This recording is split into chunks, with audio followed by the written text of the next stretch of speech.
Bonsoir, bienvenue dans Divergence politique, divergence politique spéciale aujourd'hui, puisqu'on a la chance d'avoir Claude Janvier pour un entretien qui va être absolument passionnant. Bonsoir Claude Janvier, comment allez-vous?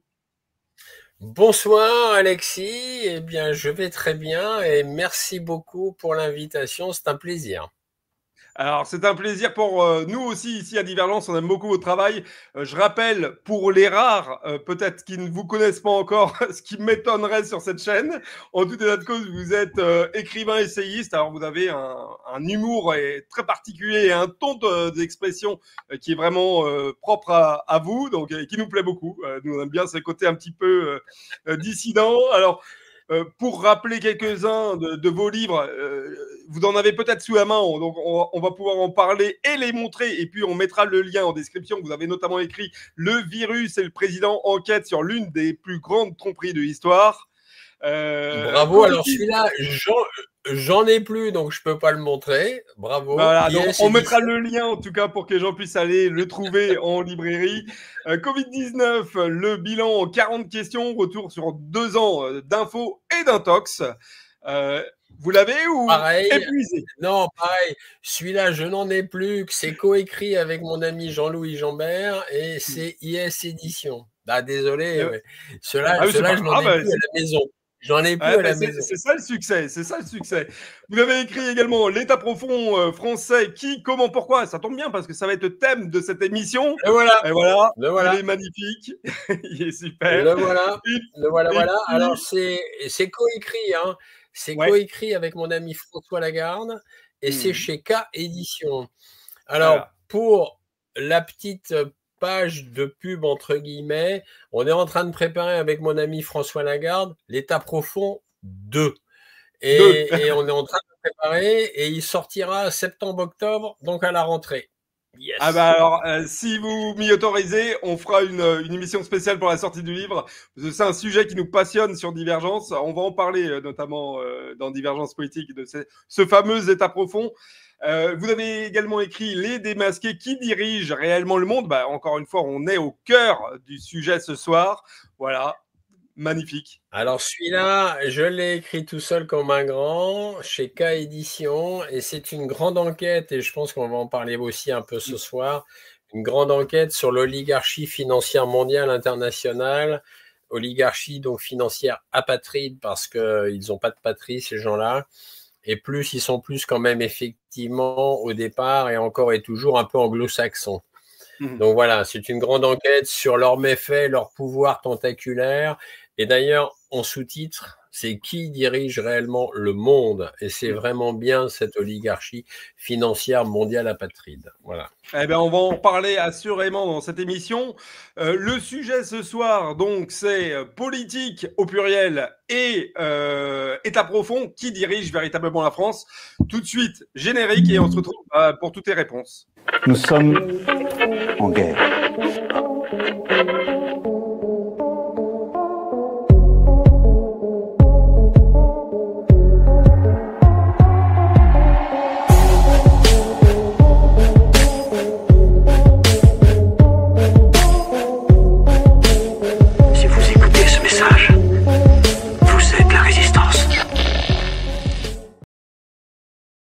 Alors, dans ce générique, on n'a pas vu beaucoup de résistants, par contre. Bien le générique, bien. Bien. Je suis ravi qu'il vous plaise. On n'a pas vu beaucoup de résistants dans ce générique. Par contre, on a vu pas mal d'états profonds. Alors, rentrons dans le vif du sujet. L'état profond en France, déjà, est-ce lui qui gouverne le pays ou est-ce véritablement encore nos politiques? Alors, déjà, il faut clarifier qu'est-ce que c'est qu'un état profond. En fait, en réalité, qu'est-ce que c'est que nos politiques? Parce qu'on peut se poser la question. Aussi. Mais ce qu'il faut comprendre avec un état profond, c'est que déjà, il y a un état profond, c'est ce qui ne se voit pas déjà dans l'état profond. C'est-à-dire, ce n'est pas le président, ce n'est pas les ministres, ce n'est pas des députés, pas des sénateurs non plus, c'est ce qu'on ne voit pas, c'est-à-dire ceux qui sont dans l'ombre, mais qui travaillent activement dans toutes les hautes sphères de l'État. Et c'est la haute fonction publique d'un côté et la haute sphère du privé de l'autre. Voilà, ça c'est pour bien poser les paramètres de qu'est-ce que c'est qu'un état profond. Ensuite, Ce qu'il faut comprendre, c'est que tous les pays du monde entier ont un État profond, plus ou moins grand, mais je veux dire, c'est pas un scoop. En réalité, tout système politique, il y a un État profond. Après, le problème, c'est est-ce que l'État profond travaille dans le sens du bien-être du peuple ou des peuples, ou est-ce que l'État profond travaille uniquement pour l'intérêt de la caste supérieure?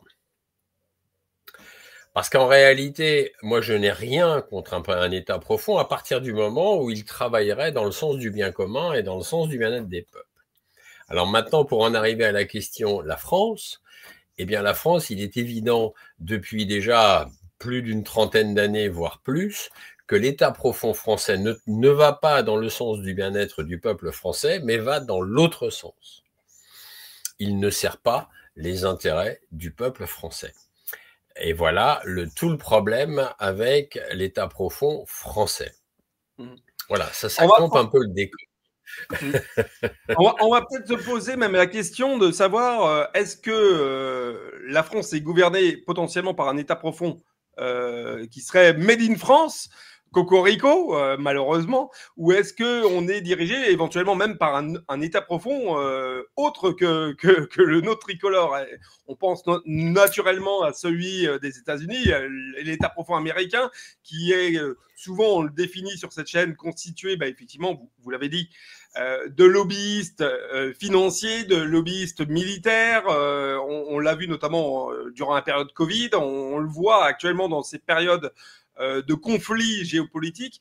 La question véritablement qui peut se poser, c'est est-ce que on a notre propre État profond à nous qui s'organise et qui gravite autour de nos politiques pour ses propres intérêts, ou est-ce que finalement on se retrouve à être dirigé peut-être par une caste qui n'est même pas nationale, française en tout cas?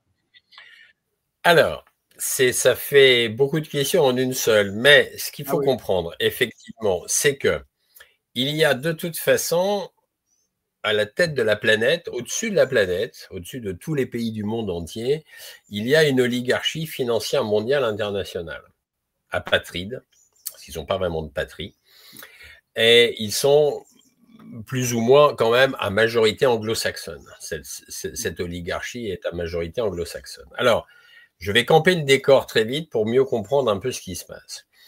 Il y a un peu moins d'une trentaine d'années maintenant, on a vu l'émergence de monstruosités financières. Monstruosités financières, je pense que nos amis internautes et vous aussi, Alexis, vous les connaissez. Le premier, c'est BlackRock, le deuxième, c'est Vanguard, et le troisième, c'est State Street. Vanguard, on pourra en parler d'ailleurs si vous êtes d'accord, parce que c'est véritablement un groupe, je ne sais pas comment on pourrait le définir, financier, politique, extrêmement discret, mais extrêmement influent. Ah ben absolument. C'est-à-dire que le numéro 1, BlackRock, gère aujourd'hui à peu près 10 milliards d'actifs, 10 000 milliards d'actifs, pardon.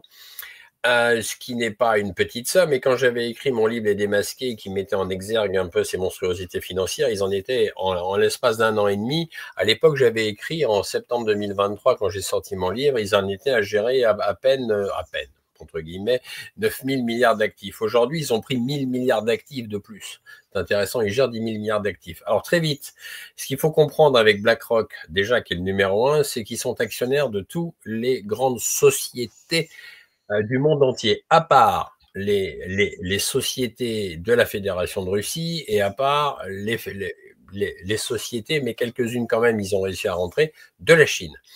Le reste du monde entier est sous la coupe, plus ou moins, de BlackRock, il faut le savoir. Je parle ici des grandes entreprises, je ne parle pas des petites, moyennes, je ne parle pas des petites PME, PMI.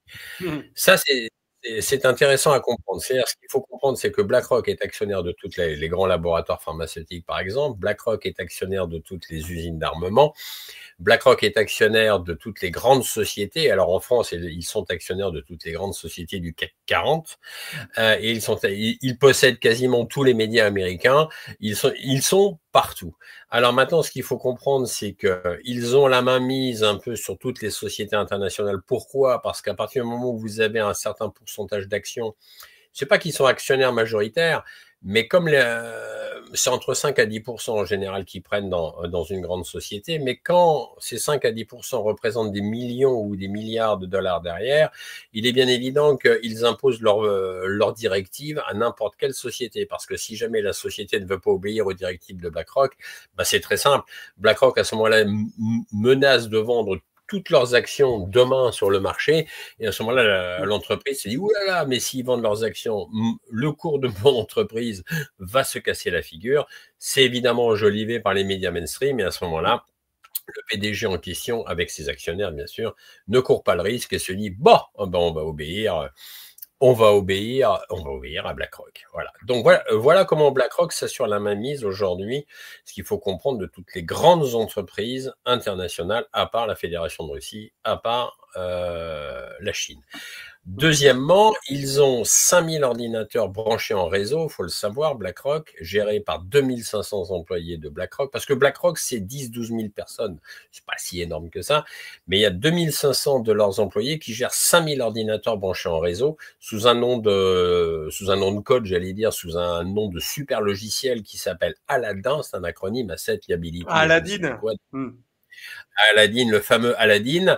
Et ensuite, ce fameux super logiciel écrème les bourses internationales. C'est-à-dire que même à l'heure où on parle, à la minute où nous parlons, les super ordinateurs de BlackRock écrèment toutes les hausses des bourses internationales, ils engrangent, la moindre baisse, ils se retirent et ils engrangent donc des milliards de dollars. Ce qu'il faut comprendre, c'est que ça fausse évidemment aujourd'hui et depuis longtemps, déjà depuis une trentaine d'années, toute l'analyse en fait que pourrait avoir pouvaient par exemple avoir des traders il y a 40 ou 50 ans. On n'est plus du tout dans le même scénario avec BlackRock. Ça, c'est le numéro 1 BlackRock. Le numéro 2, très vite, c'est Vanguard. Vanguard est encore plus intéressant que BlackRock parce que Vanguard gère aujourd'hui quand même 9 000 milliards d'actifs, ce qui n'est quand même pas rien. Accessoirement. Mais je me suis intéressé, mais je me suis intéressé à Vanguard. Pourquoi? Parce que Vanguard n'est pas coté en bourse. Et là, ça m'a beaucoup étonné. Je me suis dit, mais comment une société qui gère autant de milliards ne puisse pas être cotée en bourse? Et en fait, ils ne sont pas cotés en bourse parce que Vanguard a été créé dans les années 70-75 par les 13 grandes familles les plus riches au monde. C'est documenté, ce que je dis. C'est documenté dans mon livre, mais c'est documenté aussi ailleurs. Et ces 13 grandes familles les plus riches du monde qui ont fondé Vanguard à l'époque et qui sont toujours aux manettes de Vanguard, mais ils apparaissent nulle part, c'est les Rothschild, les Rockefeller, les Vanderbilt, les Orsini, les Dupont de Nemours, Goldman Sachs, la City de Londres et Wall Street, en gros, pour faire court. Voilà. Ça, c'est ceux qui ont fondé Vanguard. Alors, ce qui est quand même fou, c'est que personne ne peut faire une OPA sur Vanguard, puisqu'on ne peut pas acheter une seule action de Vanguard, puisqu'ils ne sont pas cotés en bourse. En revanche, Vanguard est actionnaire de BlackRock. Vanguard est actionnaire aussi de toutes les usines d'armement. Vanguard est actionnaire de tous les grands laboratoires pharmaceutiques et Vanguard est actionnaire de quasiment toutes les grandes sociétés internationales. Donc en réalité, le cœur du problème, il est Vanguard. Il est chez Vanguard. Voilà. Ça, et pour rentrer chez Vanguard, sauf erreur de ma part, il faut être coopté. Absolument. Il faut être coopté par les 13 grandes familles. D'ailleurs, ils ont coopté la famille Bush, qui n'est pas immensément riche, qui est moins riche que les Rothschild et que les Rockefeller, mais ils l'ont coopté. Je ne sais pas pour quelle raison, certainement pour leur carnet d'adresse ou leur influence. Enfin, de toute façon, ils font tout par calcul. Ils font rien ils font rien d'altruisme, ils font tout par calcul. Donc voilà, ça, ce qu'il faut comprendre, c'est ça le cœur du problème planétaire. Alors ensuite, bien sûr, ils ont des tentacules, ils envoient leurs tentacules, ils envoient effectivement leur programme un peu partout, et ils placent à la tête des pays qu'ils sont en train de contrôler, comme la France par exemple, comme l'Union européenne occidentale, ils placent j'allais dire des hommes de paille, mais c'est un peu ça, ou des femmes de paille, comme Emmanuel Macron, comme Keir Starmer, comme Friedrich Merz, Van der Leyen. Van der Leyen, bien sûr, tout ce beau monde est piloté par Vanguard. Alors après, il est là le problème. Alors après, le problème, c'est qu'un État profond en dessous, par exemple, d'Emmanuel Macron en France, c'est-à-dire que comme la France se fait piller par les États-Unis depuis 1940, puisque ce qu'il faut comprendre au niveau historique, très brièvement, c'est que depuis 1940, les États-Unis ont la mainmise totale sur l'Europe et sur la France, puisqu'en 1940, après la débâcle de l'armée française et anglaise d'ailleurs, Washington prenait secrètement des contacts avec le maréchal Pétain à Vichy pour établir à la fin de la guerre 39 un protectorat en France, y compris aussi dans les pays européens. Alors, ce qu'il faut comprendre avec ça, c'est que les Américains avaient proposé donc au maréchal Pétain à l'époque, voilà, nous, on fera de vous un protectorat à la fin de la guerre. Nous allons imprimer un franc dollar, et ça avait pour nom l'AMGOT, c'est encore un acronyme, Alliance Military Red, je ne me rappelle plus, etc. Donc, ce qu'il faut comprendre, c'est qu'à la fin de la guerre, donc en 1945, ils sont arrivés un peu plus tard en France avec leurs valises pleines de fausses monnaies. Ils ont dit, bah, coucou, bonjour les Français, voilà, on va faire de vous un protectorat. Heureusement, le général de Gaulle, arrivant au pouvoir un peu après, pardon, avec l'aide de quelques commissaires, il a dit aux Américains, vous êtes gentils, moi, vos valises de fausses monnaies, j'en veux pas. Allez, go home, retournez donc chez vous et allez voir ailleurs si j'y suis. Et en 1966, le général de Gaulle sortait de la France de l'OTAN, que Nicolas Sarkozy nous a remis effectivement quand il est arrivé au pouvoir. Il s'est empressé de remettre la France dans l'OTAN. Donc, on commence à entrevoir un petit peu, on commence à assembler les pièces du puzzle. Alors, depuis 1940, effectivement, les Américains pillent la France, mais quand je dis piller, ils ne sont pas en train de voler délibérément, ça ne se voit pas. Par exemple, c'est du pillage de nos secrets industriels. Ce qu'il faut comprendre aujourd'hui, ce que peu de gens savent, c'est que dans les grandes sociétés du CAC 40, et ça depuis 1945 d'ailleurs, les cadres supérieurs sont de toute façon épiés tout le temps par les Américains, c'est-à-dire que leurs données personnelles partent aujourd'hui toujours chez Microsoft pour être analysés, etc., etc. Tous les secrets industriels de nos sociétés sont effectivement épillés et envoyés aux États-Unis via Microsoft et d'autres sociétés. Et c'est comme ça. Des programmes notamment qui ont fait des scandales aux États-Unis même. Et qui ont été rendus publics, notamment par des interventions de ce qu'on appelle des alerteurs. Je pense notamment à celui qui est parti vivre en Russie, qui a été réfugié en Russie, Snowden, qui montrait bien qu'il y avait à l'échelle mondiale finalement des programmes financés par la NSA, par le FBI, par la CIA pour collecter toutes les datas, finalement tout ce que nous, simples gens, faisons sur Internet. Absolument.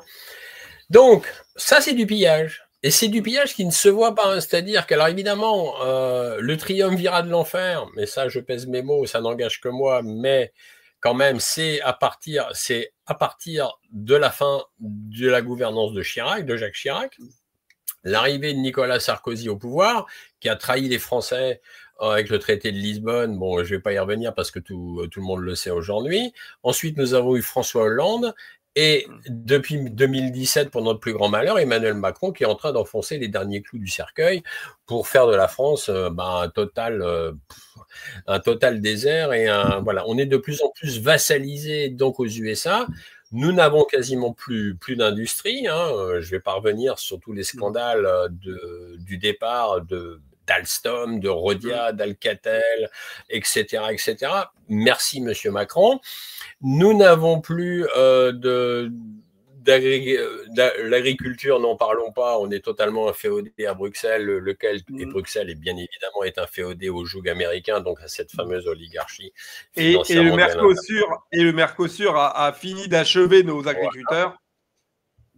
Voilà. Donc, on voit bien que tout est fait pour remplir les poches de l'oncle Sam au détriment de tous les pays européens. Alors, le problème, c'est que ce pillage aussi est vraiment sournois, c'est-à-dire que là, il y a par exemple un pillage de notre culture, c'est-à-dire qu'on a vu arriver depuis les années 60 une espèce de sous-culture américaine.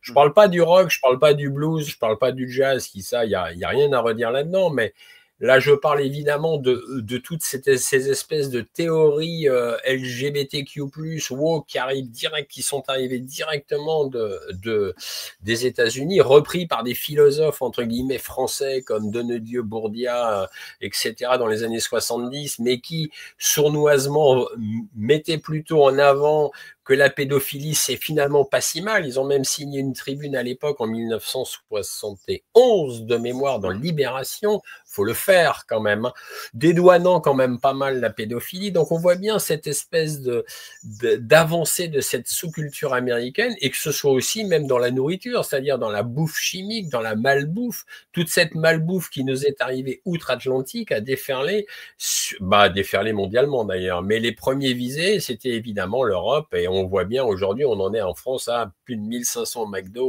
installés en France, c'est un enfer. Je sais même pas comment les gens font pour aller cautionner ce machin. Moi, j'y suis allé 2 fois ou 2-3 fois pour goûter, parce qu'il faut quand même aller goûter. On peut pas parler de quelque chose si on l'essaye pas. Franchement, je me suis dit, mais les gens payent pour manger ce truc, sans blague. Mais c'est fou. Et il y a aussi la destruction de la langue française, de la francophonie, parce que pour les Anglais, enfin pour les Anglo-Américains, il n'y avait pas de place pour ou les Anglo-Américains ou pour la francophonie. Et le but du jeu, ça a été de détruire effectivement le rayonnement de la France. C'est fait, de détruire la francophonie, et c'est malheureusement, on passe de le faire en mettant une espèce de novlangue qu'on assiste tous les jours. On la voit tous les jours, cette novlangue, quand il suffit de se balader dans le métro à Paris, et tout d'un coup, on tombe sur des pubs où il y a toujours 2-3 mots d'anglais et 2-3 mots de français. Un petit exemple très vite, il n'y a pas si longtemps, dans un abribus à Rouen, je vois une grande affiche, c'est une pub pour Ricard. Bon, Ricard, un des fameux pastis de Marseille, donc c'est Ricard. Il y a 2 mecs en train de se siroter des Ricard avec des verres marqués Ricard, des cruches pour Ricard. Je fais pas de pub pour Ricard, hein. Je décris cette affiche, et au lieu de mettre né à Marseille, Ricard, donc né à Marseille, ils ont mis born à Marseille. Mot d'anglais. C'est ridicule. Mot d'anglais avec 2 mots de français. On se dit, mais waouh, quand même, les mecs, c'est quand même une histoire de fou.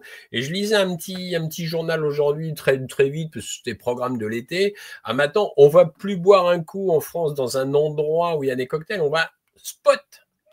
Ça s'appelle un spot. On va se boire un cocktail dans un spot. Je dis, mais putain, mais vous pouvez pas parler français, les mecs? Eh ben non.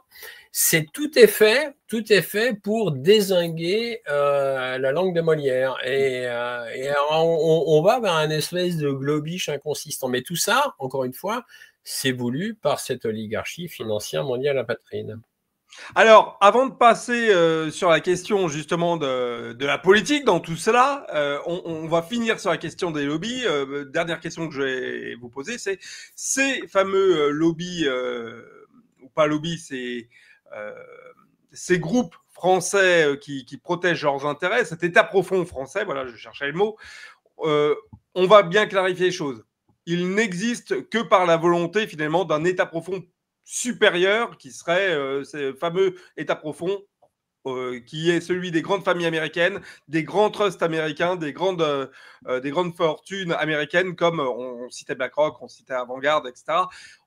Ou est-ce qu'il a quand même sa propre autonomie? Est-ce qu'il est quand même véritablement décisionnaire dans le mal qu'il fait quand même de ses propres choix stratégiques? Il est de moins... Alors, en ce qui concerne la France, cet État profond français est de moins en moins décisionnaire, puisqu'il est piloté de plus en plus et gangréné par l'oligarchie financière mondiale. Je vais donner quelques exemples, ça va un peu plus parler pour nos amis internautes. Bercy, qui est le centre névralgique quand même de la France, puisque c'est le ministère des Finances, et que la France était quand même un pays riche. J'y étais parce qu'aujourd'hui, j'ai du mal à employer le présent. Bon, enfin, on va dire que c'est toujours un pays riche. Qui a ses entrées à Bercy depuis Emmanuel Macron, d'ailleurs, il faut quand même le noter. BlackRock, tout à l'heure je parlais de BlackRock, Larry Fink, le PDG de BlackRock, n'était jamais venu en France avant l'arrivée de Macron au pouvoir en 2017. Et là, il est venu 10 ou 15 fois déjeuner tranquillement avec Macron. Alors, ce qu'il faut comprendre, c'est que BlackRock a son rang de serviette à Bercy, c'est-à-dire qu'il est en train de lorgner sur nos retraites, pas les retraites des fonctionnaires, on est bien d'accord, hein, sur les retraites du privé, etc. Et il a son entrisme, BlackRock a son entrisme un peu partout. Alors maintenant, ce qu'il faut comprendre avec cette histoire d'état profond, c'est que l'état profond, tout à l'heure, je l'ai présenté comme étant la haute fonction publique et la haute sphère du privé. La haute fonction publique, c'est tous les grands corps d'État, c'est tous les fonctionnaires d'État.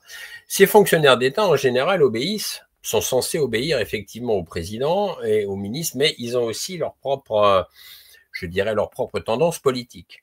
Maintenant, ce qu'il faut comprendre, c'est que le problème là-dedans, c'est tous les clubs secrets, discrets, qui font, je dirais, la politique d'un pays. Alors, pour la France, il y a des clubs franco-français, discrets, comme les clubs comme le Siècle, par exemple, comme l'Institut Montaigne, où en fait le gratin de la haute fonction publique et le gratin de la haute sphère du privé se réunissent, ainsi que les patrons de presse, etc., se réunissent et décident de la politique française qu'ils vont mener et décident aussi de qui va être nommé à tel poste et qui va être nommé à un autre poste. C'est ça qu'il faut comprendre. Alors déjà, il y a un microcosme là, ils se font, c'est leur précaré, ils se le font entre eux. Et tout ce beau monde obéit bien entendu, toujours pareil à cette oligarchie au-dessus, via les clubs internationaux secrets comme les Bilderberg, la Trilatérale, etc., etc. C'est même si vrai que beaucoup de gens ignorent que même les laboratoires pharmaceutiques ont leur club privé puisqu'il s'appelle le Dolder Club. Le Dolder Club est né dans les années 70, si ma mémoire est bonne. Il est né au Grand Hôtel, qui est un palace qui s'appelle le Dolder à Zurich, où se sont réunis pour la première fois, je crois que c'était en 1970, tous les grands patrons des laboratoires pharmaceutiques. Ils se réunissent à huis clos tous les 4 ans. Personne ne sait ce qui s'y passe. Il n'y a aucune donnée dessus, aucune information qui fuite. Tout ce qu'on sait, c'est qu'ils se réunissent tous les 4 ans et ils décident de la politique sanitaire internationale avec l'OMS. Et il n'y a pas si longtemps que cela, juste avant la crise sanitaire, entre guillemets, ils se sont réunis en 2018 avec Emmanuel Macron. Ils se sont réunis un peu plus tard en 2022 avec Emmanuel Macron aussi. Et là se forme toute la politique en matière de santé au niveau français, mais bien entendu au niveau aussi international. Alors c'est ça qu'il faut comprendre, c'est que il y a aussi un mélange entre la haute fonction publique et la haute sphère du privé. Alors, quand un fonctionnaire de la haute sphère publique passe dans le privé, on appelle ça du pantouflage, et quand un haut patron de la sphère du privé passe dans le public, on appelle ça du rétro-pantouflage.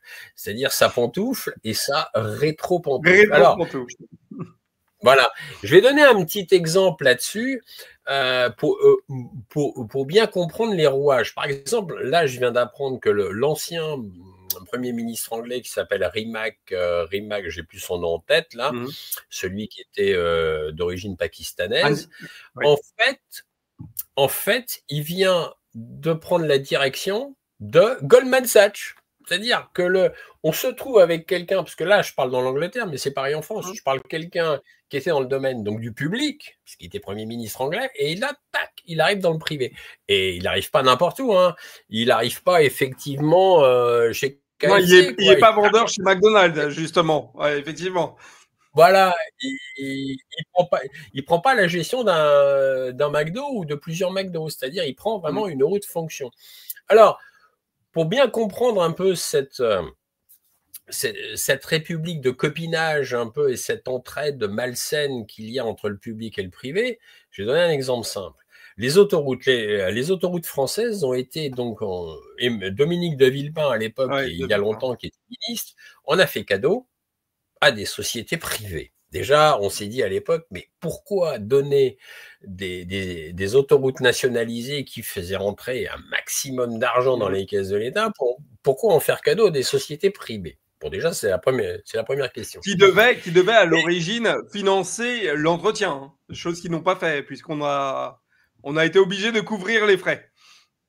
Voilà, j'allais y venir justement au niveau de cet état profond, au niveau de la collusion du public du privé. C'est que par 3 fois, ces pauvres autoroutes qui, évidemment, comme chacun le sait, n'engrangent pas assez d'argent, qui, comme chacun sait, ne font pas assez de bénéfices, ces pauvres actionnaires traînent la savate, c'est bien connu, et tout d'un coup, ils se sont plaints, on n'arrive pas à financer les travaux. Sous-entendu, on préfère garder l'argent dans nos poches sans financer les travaux. Donc, par 3 fois, ces sociétés privées ont été frappées à la porte de Bercy en disant « Coucou, bonjour, c'est nous. Eh bien, on voudrait bien un plan de relance. » Ah ouais, un plan de relance. C'est-à-dire qu'une société privée demande à l'État un plan de relance pour financer des travaux. Et le dernier plan de relance qui a été accepté, c'était pas si vieux que ça en France, puisque ça date du gouvernement d'Elisabeth Borne, à l'époque où elle était Premier ministre. Donc, c'est pas si vieux que ça. Et ça, voilà, ça, c'est l'État profond. Ça veut dire que l'argent du contribuable français sert à financer des travaux chez des compagnies privées, alors que c'est de l'arnaque, c'est vraiment de l'escroquerie. C'est-à-dire que l'usager français tel que moi, quand on prend une autoroute, on paye le péage, c'est pas gratuit, hein, puis c'est même cher le péage en France. Hein. Et en plus, l'argent de nos impôts sert à financer les travaux. Oh, on croit rêver, on se dit non, c'est une blague. Eh ben non, c'est pas une blague. Voilà. C'est là qu'ils sont très forts. Voilà. Alors justement, c'est là qu'ils sont très forts. Hein. Ouais. On va en parler dans cette deuxième partie. On va faire juste une petite transition publicitaire et puis après, on va parler justement de la politique et de ces fameuses structures. Vous les avez qualifiées de discrètes ou confidentielles. Alors, est-ce qu'elles le sont encore ? On va parler en tout cas de leur influence sur nos politiques. On parlera notamment, je vous lancerai activement sur la question Epstein. Est-ce qu'il y a des pressions faites notamment sur Trump, notamment sur l'affaire Didi? On parlera de tout ça. Est-ce qu'on est sur la fin du MAGA? Restez bien à l'antenne puisqu'on fait juste une toute petite transition avec Xavier Moreau justement et on revient sur nos politiques.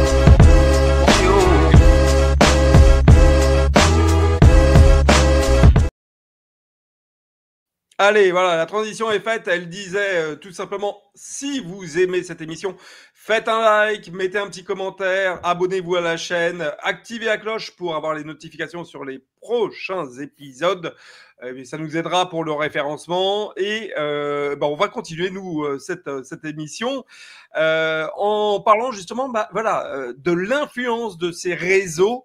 On parle souvent, il y en a un qui est très connu et qui est un petit peu le croque-mitaine de tous, Soros. Est-ce qu'il est finalement Soros aussi croque-mitaine que ça, ou est-ce que c'est pas finalement l'image pour camoufler la forêt, l'arbre pour camoufler la forêt, pardon. Et on va parler justement de leur influence sur nos politiques. Macron est-il justement l'homme de ces groupes? Est-ce que von der Leyen est l'homme de ces groupes? Est-ce que Trump lui-même, qui voulait assécher le Marivaux et qui finalement, on le voit, se retrouve à être pas si actif que ça contre l'État profond, ou pas aussi efficace que ça, peut-être, contre l'État profond? Est-ce qu'il est tenu, Donald Trump? Ah, j'ai pas entendu la fin de la question, il y a une petite coupure de... Je disais, est-ce que Donald Trump est tenu par l'État profond qu'il souhaitait combattre? Est-ce que Emmanuel Macron est l'outil, le pantin, le Pinocchio de cet État profond?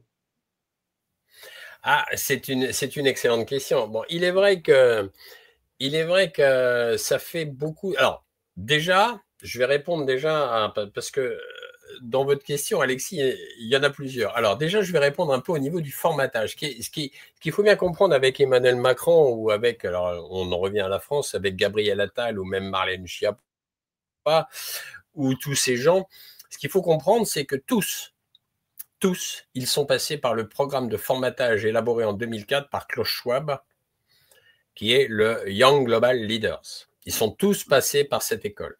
C'est une école de formatage qui est poussée effectivement par, toujours pareil, cette fameuse oligarchie financière mondiale internationale. Ça, c'est le premier point. Je fais une parenthèse pour Marlène Schiappa. C'est assez curieux. Visiblement, le programme n'a pas dû bien marcher parce que c'est quand même pas la plus grande lumière de leur programme. Ah, mais attention, ce qui ne veut pas dire pour autant que ce sont des lumières. C'est un programme de formatage. Ce qu'il faut bien comprendre, c'est que ce programme ne va pas les rendre plus intelligents. Ce programme va les formater sur la direction qu'ils doivent prendre. Et comme ils sont tous passés par ce programme de formatage, ils sont tous formatés. Alors après, chacun a leur petit travers, petit entre guillemets, comme Marlène Schiappa qui écrivait plus des bouquins porno qu'autre chose. Mais bon, passons. Mais en dehors de ça, ce qui est quand même intéressant, c'est de constater que depuis le début des années 2000, il y a il y a eu une accélération, je dirais, du formatage de nos élites, entre guillemets. Et c'est ça qu'il faut bien comprendre. Alors, tout à l'heure, vous avez fait allusion à George Soros. Alors, George Soros, ça mérite qu'on y revienne aussi un temps soit peu. Après, je répondrai pour Trump et tout ça.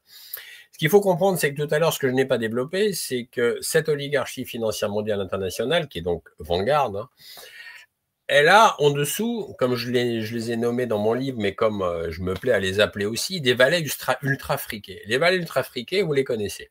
Il y a Bill Gates, numéro 1, qui patronne aujourd'hui et qui pilote l'OMS, faut le savoir, hein, qui pilote aussi malheureusement toutes les semences et les plantes du monde entier, puisqu'il les fait stocker à Svalbard, qui est une île perdue au large de la Norvège qu'il avait achetée il y a déjà 20 ans avec Monsanto à l'époque. Il a la main mise sur la santé mondiale, et il a la main mise via l'OMS, puisque c'est lui aux 2 tiers qui finance l'OMS aujourd'hui, il faut le savoir. Et il a la main mise aussi sur les semences et les plantes du monde entier, de façon à les breveter, à les transformer en hybrides OGM. Ça, c'est le premier point. Le deuxième point, c'est George Soros. George Soros, lui, sa grande spécialité, c'est la déstabilisation des gouvernements par son Open Society, par son Human Rights Watch, ce sont 2 de ces associations qu'il a créées, qui sont des associations qui ne servent qu'à déstabiliser les gouvernements qui ne sont pas alignés avec la politique américaine, avec la politique anglo-saxonne. C'est tous les printemps arabes, il y a Soros derrière, il faut le savoir, toute la déstabilisation donc de tout le Proche-Orient, il y a toujours Soros derrière, l'ombre de Soros derrière. Récemment, les émeutes en Californie, et il y a eu quand même 72 millions de dollars qui ont été versés à Sacramento pour financer ces fameuses émeutes explosives, et il y avait l'ombre de Soros derrière. Donc il ne faut pas négliger le monsieur. Et il est toujours pareil au service de cette oligarchie. Et à côté de ça, vous avez donc les GAFAM, c'est-à-dire Google, Facebook, YouTube, etc. Bezos avec Amazon. Enfin, il n'est plus dans Amazon, mais c'est lui qui a fondé Amazon, etc., etc. Donc, il y a un contrôle total sur la santé et sur les plantes. Il y a un contrôle total sur la politique parce que dessous, il y a George Soros. Et il y a un contrôle total sur l'information. En fait, ils envoient des chevaux de Troie pour déstabiliser toutes nos sociétés et c'est ce qui est en train de se passer malheureusement via donc la culture, je l'ai évoqué tout à l'heure, via la nourriture, la malbouffe, je l'ai évoqué aussi, via les lobbies woke LGBTQ+, via aussi l'éducation, c'est-à-dire qu'aujourd'hui toute l'éducation perverse qu'on essaye d'insuffler à nos jeunes enfants via cette éducation sexuelle bizarre et perverse que, ma foi, un gamin dès l'âge de 5 ans, il peut choisir d'être un monsieur ou une dame, enfin bref, il sait plus trop, faut arrêter le délire. Ça, c'est poussé aussi par cette oligarchie financière mondiale internationale. Et pourquoi ils font ça d'ailleurs? Ça, c'est la bonne question. Ils le font parce que à partir du moment où une société dégringole, ils continuent à avoir de plus en plus de la main mise dessus pour continuer à la piller. Alors après, à la question, j'en arrive à la dernière partie de votre question, Trump. On en arrive à Donald Trump, l'élection de Donald Trump. C'est vrai que Donald Trump, alors, on peut être d'accord avec ce qu'il fait, on peut ne pas être d'accord avec ce qu'il fait. Moi, j'essaye d'avoir un point de vue un peu extérieur sur Donald Trump et de me dire, bon, il fait peut-être un peu des erreurs, ok, mais il a essayé quand même, et il essaye toujours de donner un coup de pied dans l'immense fourmilière qui est l'État profond américain. Alors, si on prend ses points positifs, il a donné un coup de pied avec Elon Musk au financement de l'USAID. L'USAID, c'était quand même des milliards d'euros qui partaient dans des ONG pourries pour aller justement, avec George Soros, déstabiliser des gouvernements. Donc ça, il a donné un coup de pied là-dedans et bravo à lui. Et il est absolument anti-woke et anti-LGBTQ+. Bravo à lui aussi parce que ces 2 lobbies sont des lobbies très pervers et qui sont en train de faire dégringoler toutes nos sociétés. Après, avec l'État profond américain et surtout le complexe militaro-industriel américain, c'est pas si facile. C'est pas si facile. C'est vrai quand il a dit, ouais, moi je vais faire la paix en 24 heures ou en 1 semaine en Ukraine.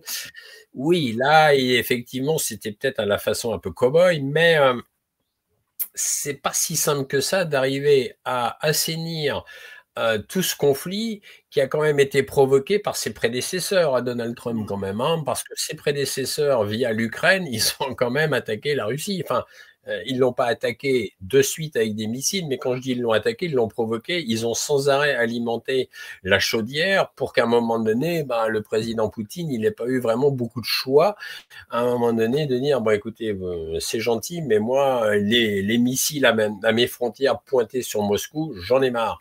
Et il a eu raison, parce que de toute façon, c'est une décision très difficile qu'il a prise, ça c'est une chose certaine, parce que déclencher effectivement une opération militaire n'est jamais simple, surtout quand on est assez honnête et qu'on a un respect de la vie des gens. C'est vrai qu'il savait très bien que ça allait engendrer des morts, mais d'un autre côté, est-ce qu'il avait le choix? C'est toujours la même affaire. Bon, je vais pas refaire toute l'histoire parce que de toute façon, tous nos amis internautes le savent, mais depuis 2014 que les gouvernements ukrainiens bombardaient le Donbass et avaient fait à peu près plus de 20 000 victimes, beaucoup des civils, des femmes et des enfants, et que ça ne s'arrêtait jamais, qu'ensuite, effectivement, les accords de Minsk 1 et 2 n'ont jamais été tenus, alors que la France et l'Allemagne étaient garants d'ailleurs, et que le fameux mémorandum de Budapest qui avait été signé en 94 ou 15 ou 16, je me souviens plus de la date exacte, où l'Ukraine était sommée de restituer des bombes nucléaires parce qu'ils en avaient un stock de l'ancienne URSS, effectivement, et ils étaient chargés ou de les restituer ou de les détruire, et qu'à un moment donné, effectivement, le président Poutine s'est aperçu qu'ils avaient peut-être détruit, mais qu'ils allaient les réalimenter, et qu'en plus, l'Ukraine avait massé, je crois, 320 000 soldats en l'espace de quelques temps à la frontière de la Fédération de Russie. Donc, à un moment donné, le président Poutine n'a pas eu le choix. Mais ce qu'il faut comprendre avec tout ça, c'est que, évidemment, Donald Trump, se disant, bon, après tout, il serait peut-être temps d'arrêter le délire. Oui, d'accord, mais c'est pas si simple que ça non plus, parce que derrière, il y a les complexes militaro-industriels qui tournent à plein régime, parce qu'en fait, oui, à qui profitent les guerres en réalité? Eh bien, aux marchands de canons. Et qui est actionnaire des marchands de canons? C'est Vanguard et BlackRock. Donc, on voit bien que c'est une espèce de machine infernale aussi. Il faut quand même pas l'oublier. Donc, effectivement. Mais Trump, excusez-moi, Trump s'était quand même engagé justement à ne plus mettre les États-Unis dans des conflits mondiaux. Finalement, on voit qu'il réarme à gauche, à droite, que ce soit Israël sur le conflit Israël-Palestine, Israël-Iran même, et puis l'Ukraine avec la Russie. Est-ce que Trump, je suis désolé, je relance sur la question, est-ce que Trump est pris au piège éventuellement par des affaires? On voit sur la question Epstein que Elon Musk, dans une nuit de folie, avait quand même tweeté que peut-être Trump n'était pas aussi éloigné de ses considérations. Est-ce que peut-être Trump ne serait pas finalement tenu aussi en laisse? Je pense pas qu'il soit tenu en laisse vraiment. Je pense simplement que c'est pas évident de se retrouver avec des alliés quand on est à la tête quand même du pays le plus riche quand même du monde. Quand il se retrouve à la tête quand même. Ce qu'il faut considérer, c'est que les États-Unis, c'est quand même 370 millions d'habitants. Hein. C'est pas 60 millions, c'est pas 100 millions, c'est beaucoup. Il reprend une politique américaine qui est quand même au plus bas, au plus mal, je veux dire au niveau économique, parce qu'il y a quand même aux États-Unis aujourd'hui, depuis déjà une bonne dizaine d'années, il y a à peu près 100 millions de pauvres aux États-Unis, chose qu'il n'y avait pas il y a 30 ans en arrière. Depuis 2008, les choses, la crise des subprimes, les choses se sont considérablement aggravées. Donc, pris au piège, je pense pas, je pense qu'il essaye de manœuvrer. C'est pas si évident que ça. Bon, après, il y a eu cette guerre des 12 jours qui a déclenché Israël. Il faut en avoir bien conscience parce que j'ai entendu des trucs là-dessus. Oui, c'est la faute de l'Iran. C'est pas la faute de l'Iran, c'est la faute d'Israël. Israël a déclenché effectivement cette attaque contre l'Iran. Et d'ailleurs, quand même, ce qui est quand même assez intéressant au niveau de la terminaison, c'est que Trump, a peut-être lancé effectivement quelques missiles sur l'Iran, mais on se rend bien compte que finalement, ça n'a pas fait que la capacité nucléaire de l'Iran n'a pas été réduite en cendres. Donc, et après, il y a eu cessez-le-feu ordonné. Donc, on aurait pu s'attendre effectivement à une dégénérescence. Ça n'a pas dégénéré. Si ça n'a pas dégénéré, c'est qu'il y a quand même une volonté derrière que ça ne dégénère pas. Parce que Ou est-ce que si c'était vraiment... peut-être de la commedia dell'arte, tout simplement? Comme il a délarté, je pense que Donald Trump a un problème de taille avec Benjamin Netanyahou. Benjamin Netanyahou, c'est un monsieur que personne ne peut contrôler parce qu'il n'en fait qu'à sa tête. Et de toute façon, c'est un sioniste révisionniste. Donc, de toute façon, il ne veut pas s'arrêter là. Donc, lui, de toute façon, il est branché destruction, il est branché colonie. Donc, il n'y a qu'à voir ce qui se passe à Gaza. Hein. Je veux dire, c'est un carnage, c'est un génocide. Hein, bon, et ça ne s'arrête malheureusement pas. Donc, le problème, c'est que comment arrêter quelqu'un ou tempérer quelqu'un qui est quand même un espèce de chien fou à la tête d'un pays qui n'arrête pas de semer le désordre depuis bien trop longtemps. Donc, je pense que c'est pas si simple que ça. Je pense que jongler avec tout un tas d'intérêts, jongler avec tout un tas aussi de gens qui ne sont pas forcément en accord avec vous, parce que Donald Trump a de l'opposition. Hein. C'est pas parce qu'il a été élu effectivement assez haut la main qu'il n'a pas d'opposition. Donc, je veux dire, c'est pas une chose simple. J'essaye d'être assez mesuré. Et c'est difficile aujourd'hui de dire oui, il a raison, non, il a tort. Je pense que la vérité n'est pas si simple que ça à déterminer, quoi. C'est pas d'une évidence. En tout cas, force est de constater que s'il avait voulu vraiment déchaîner une troisième guerre mondiale, il aurait ordonné à ses bombardiers de bombarder Téhéran. Hein. Je veux dire, et Vladimir Poutine, c'est un peu pareil. C'est-à-dire parce que je vois dans les médias occidentaux, propagandistes, etc., oui, le dictateur Poutine, mais attendez, le dictateur Poutine, s'il avait voulu raser Kiev, mais il l'aurait rasé.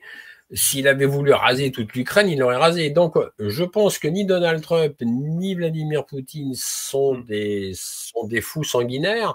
Je pense que ce sont des gens qui veulent pas que tout explose.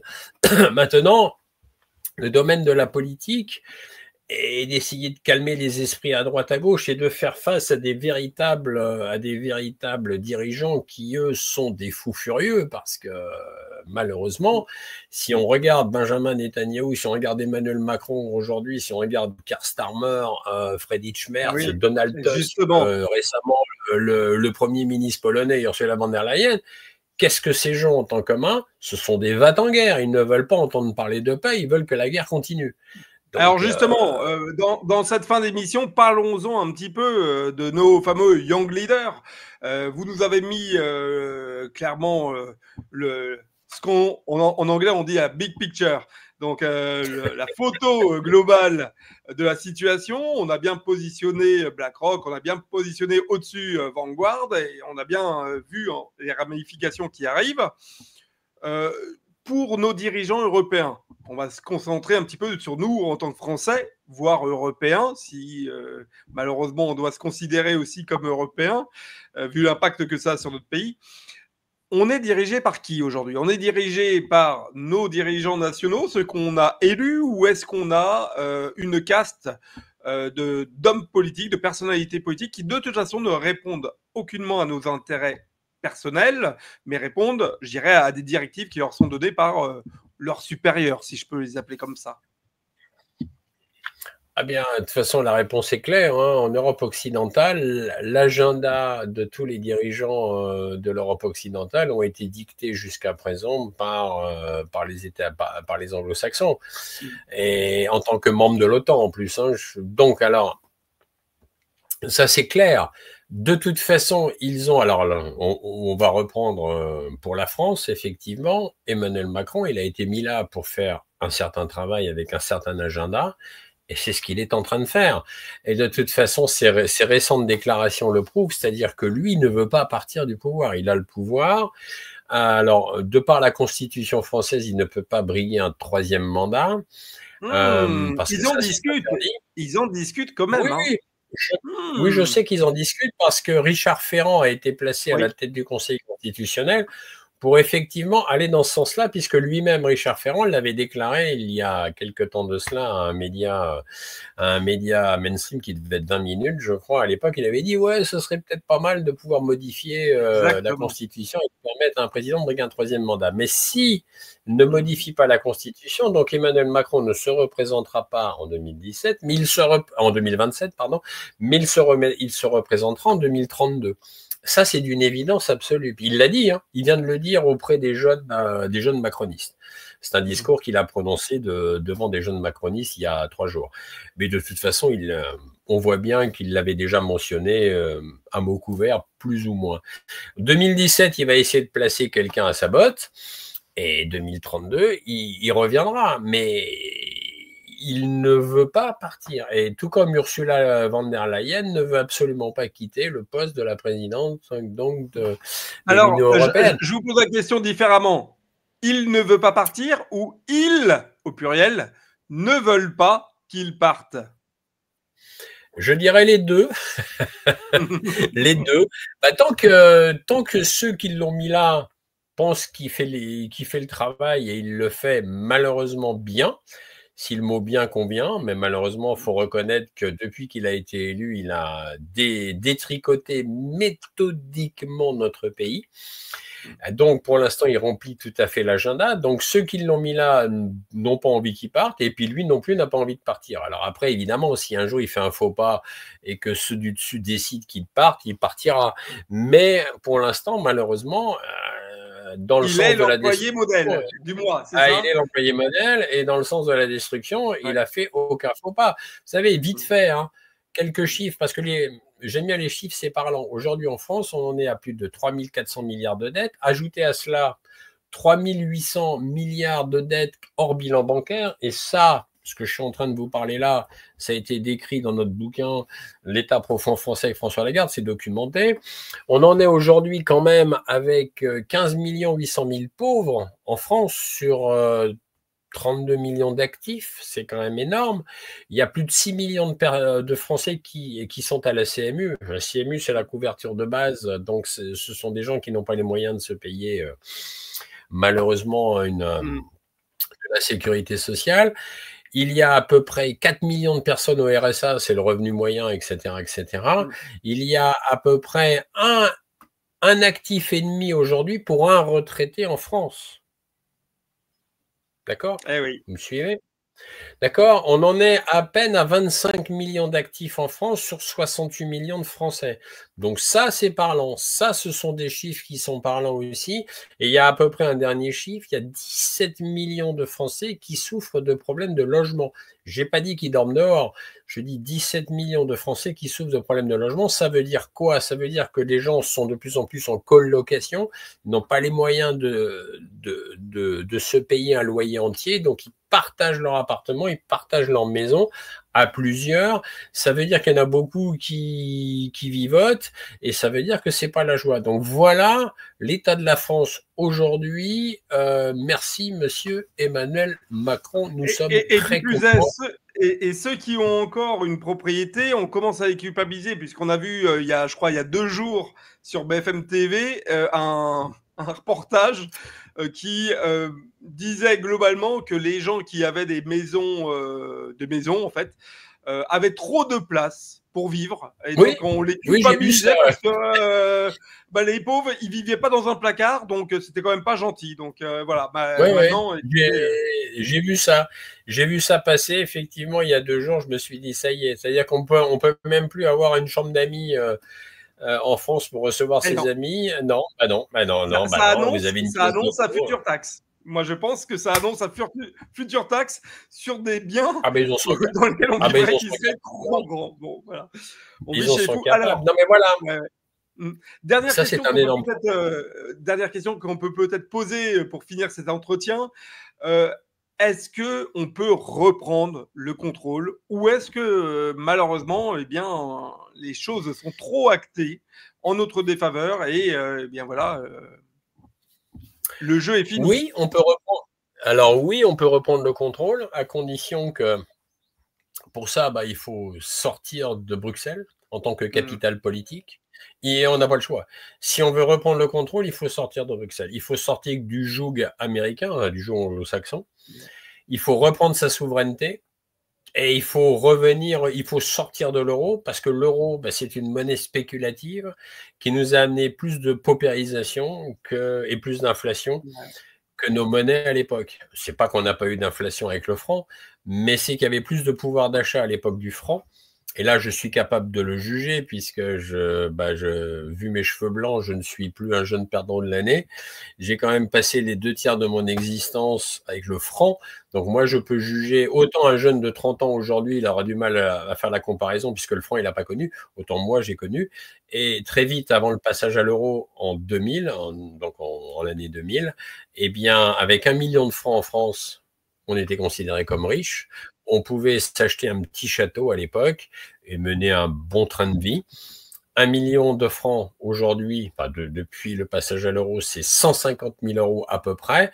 Qu'est-ce qu'on achète aujourd'hui en France avec 150 000 euros au niveau immobilier? On achète une chambre de bonne à Paris, et encore, il ne faut pas qu'elle soit trop grande, ou on achète une petite maison Phoenix, et encore pas partout en France. Donc on voit bien qu'il y a un bémol, il y a vraiment un grand bémol total. Et moi, quand je vois des kilos de cerises là, dans les marchés, pas besoin d'aller très loin, je vais au marché de temps en temps avec mon époux, je vois des kilos de cerises à 9 euros le kilo, 10 euros le kilo, je me dis 10 euros le kilo, ça veut dire que là, je suis en train de regarder un kilo de cerises qui était en francs à 65 francs, si c'est à 10 euros, 65 francs, mais on n'aurait jamais acheté un kilo de cerises. Ah, mais c'est ça les bienfaits de la mondialisation, mon cher Claude.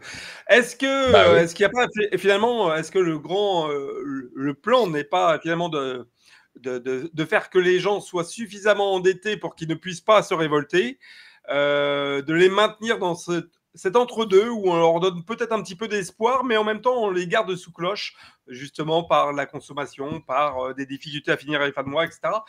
Parce que finalement, là, c'est ça. C'est ça. D'ailleurs, de toute façon, il faut quand même garder en mémoire la proposition de Benoît Hamon. On se rappelle de ce monsieur. Un homme politique de grand talent. qui sévissait à l'époque sous François Hollande et qui avait proposé le revenu universel. Ça donnerait à peu près 7 à 800 euros par mois à chaque citoyen français. Ce projet n'est toujours pas enterré et à mon avis, ce projet va revoir le jour dans pas trop longtemps. C'est-à-dire que Emmanuel Macron ou un autre, mais je pense plutôt Emmanuel Macron, va finir par... Pardon, ou un clone, oui, finir par acheter totalement la paix sociale, c'est-à-dire qu'à partir du moment où l'État français va donner 7 à 800 euros par mois à chaque personne, et ma foi, ça sera plié. Les gens vont se dire, à deux, on va toucher 1600 euros à peu près. On va vivoter, mais bon, grosso modo, voilà, ils vont de toute façon de plus en plus acheter la paix sociale. Et on voit bien toute la politique d'Emmanuel Macron depuis qu'il a été élu, il a acheté la paix sociale. Et il nous a fait le coup des chèques énergie, des bons pour acheter un plein d'essence, un autre bon pour payer l'électricité ou le gaz ou je sais pas quoi. Bref. Il a toujours été en train d'acheter la paix sociale. Pendant la crise sanitaire, il a acheté la paix sociale. Il a subventionné gratuitement tous les restaurateurs, les cafetiers et les patrons de boîtes de nuit. Pendant 7 mois, ils ont reçu tous énormément d'argent pour ne pas travailler, mettre leur personnel en chômage technique et ne pas bosser. Sympa. Et d'ailleurs, on s'était dit avec mon époux, chaque fois qu'on va manger dans un resto, on va regarder les toilettes parce que tous, ils ont refait leurs toilettes avec du carrelage magnifique, des machins. On s'est dit, putain, la vache, la crise Covid et les subventions, ils en ont profité pour rénover leur intérieur, etc., etc. Et les toilettes, oui, c'est intéressant. C'était important, voilà. C'est l'État-providence, c'est l'État-providence. Et voilà, Claude Janvier, 1000 fois merci, ça a été un entretien absolument passionnant, on était heureux de vous recevoir sur Divergence Politique. Puis j'ai bien noté que vous sortez un livre à la rentrée, on sera heureux si vous l'acceptez de vous réaccueillir pour reparler de tous ces sujets qui nous passionnent. Petit mot encore pour rappeler vos livres, et puis les liens seront en description de cette vidéo. Le virus et le président enquête sur l'une des plus grandes tromperies d'histoire. Covid-19, le bilan en 40 questions, retour sur 2 ans d'infos et d'intox. L'état profond français, qui, comment, pourquoi, et puis, on l'a montré tout à l'heure, les démasqués qui dirigent réellement le monde. Et voilà, celui-ci, il nous plaît pas mal. Ouais. Et il y a celui-là aussi qui est sorti en début d'année avec mon ami Jean-Louis Ambert, L'Abandon français, quelque chose est pourri dans mon royaume de France. Et j'ai sorti ceci il y a pas longtemps. Alors, le nouvel empire européen, ce que l'on vous cache, ça c'était en réponse à un petit fascicule, c'est en réponse au manuel de survie que voulait, je ne sais pas s'il le veut toujours, le manuel de survie que voulait nous envoyer Emmanuel Macron pour en cas de guerre. Ah oui, c'était magnifique ça aussi. Dans la cave et boire des bouteilles d'eau. Enfin bon, bref, c'était une brillante trouvaille. Allez, à très vite sur Divergence Politique. Merci beaucoup. Mille fois merci et à très vite à vous aussi sur notre canal. À bientôt.